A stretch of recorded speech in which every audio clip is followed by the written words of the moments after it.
গুনাহকে মাফ করেছে, জোরে বলুন সুবহানাল্লাহ। তাহলে এই অফারটা, এই সুযোগটা পেত।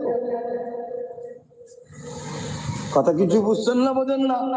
অতএব আমার মসজিদে, আমার মাদ্রাসায়, আমার কোরআনে, আমার রাসূলে, আমার গরিবে নওয়াজের উপরে যারা চক্রান্ত করছে, এ জালিমদের তো আল্লাহ মিটাবে ইনশাআল্লাহ, 100% মিটাবে। কিন্তু আমাদের জন্য অফার চলছে।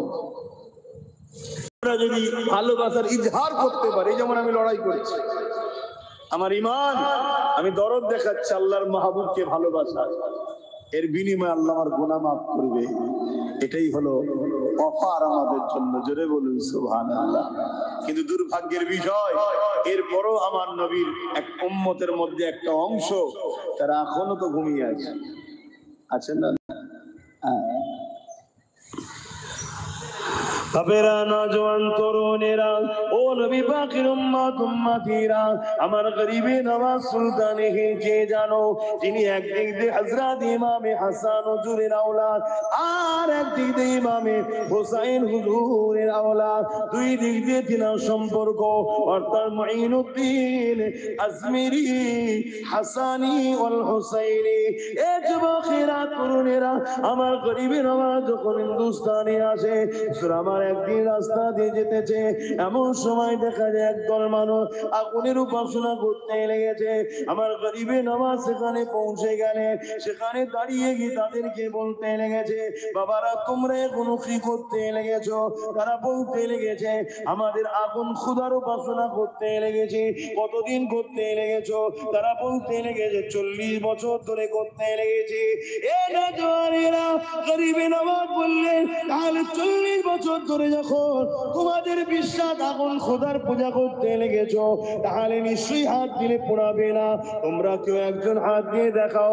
তারা বলতে লেগেছে, আগুন তো পুড়িয়ে দেবে। আমার গরিবে নওয়াজ বলেছিল, আগুনের পুড়াবার ক্ষমতা নাই।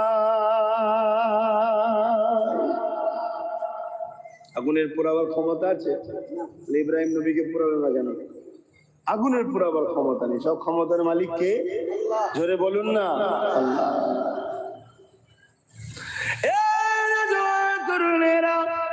তাদের মধ্যে থেকে একজন বলল, তাহলে আপনি হাত দিয়ে দেখান। আমার গরিবে নওয়াজ বলল, আমি তো আগুন দেবতার কোনোদিন উপাসনা করিনি। তোমরা যাকে খোদা বলে মানো, তার কখনো উপাসনা তো আমি করি না। আমি তিনার উপাসনা করি, যিনি হলেন একমাত্র মালিক আল্লাহ, তিনার উপাসনা করি। এ যুবকেরা, যখন তোমরা বলছো এই কথা বলে নিয়ে গরিবে নওয়াজ, তাদের একটা শিশু সন্তান ওই জায়গায় ছিল, ওই বাচ্চাটাকে নিয়ে আমার গরিবে নওয়াজ আমার মধ্যে চলে যায়। তাদেরই একটা বাচ্চা ওখানে ঘুরছিল, ওই মজুসিদের যারা আগুন উপাসনা করে, গরিবে নওয়াজ নিয়েছে কোলে, নিয়ে আগুনে ঢুকে গেছে।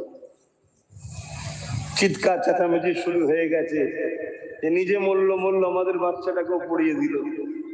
লোক ভিড় জমছে। তখনকার সময় তো বাবা, এখন ফোন করলি যেমন গাড়ি চলে এসছে, ফায়ারের গাড়ি, তাও আসতে অনেক সময় লাগে, তার আগে সব পুড়ে শেষ হয়ে যায়। তখন তো এত উন্নত ছিল না। দীর্ঘক্ষণ গরিবে নওয়াজ ভেতরে আছে, চারিদিক দিয়ে মানুষ জড়ো হয়ে গেছে। কি হয়েছে সবাই জিজ্ঞেস করছে, সবাইকে বিবরণ ওই অগ্নি উপাসকরা বুঝাচ্ছে, শোনাচ্ছে। আর ঠিক এমনই সময় সুলতানে বাচ্চাটাকে সাথে করে নিয়ে কাপড় ঝাড়তে ঝাড়তে আগুন থেকে বাইরে হচ্ছে। জোরে বলুন সুবহানাল্লাহ। আরো জোরে বলবেন না সুবহানাল্লাহ? নারে দিবা। একটা বিষয় খেয়াল করে দেখেছে, একটা বিষয়, একটা মুশরিকের বাচ্চা গরিবে নওয়াজের কোলে। গরিবে নওয়াজ আল্লাহর ওলি, নবীর খানদানের সন্তান, তিনি নাই পুরল না। কিন্তু মুশরিকের বাচ্চা সে পড়ে না কেন?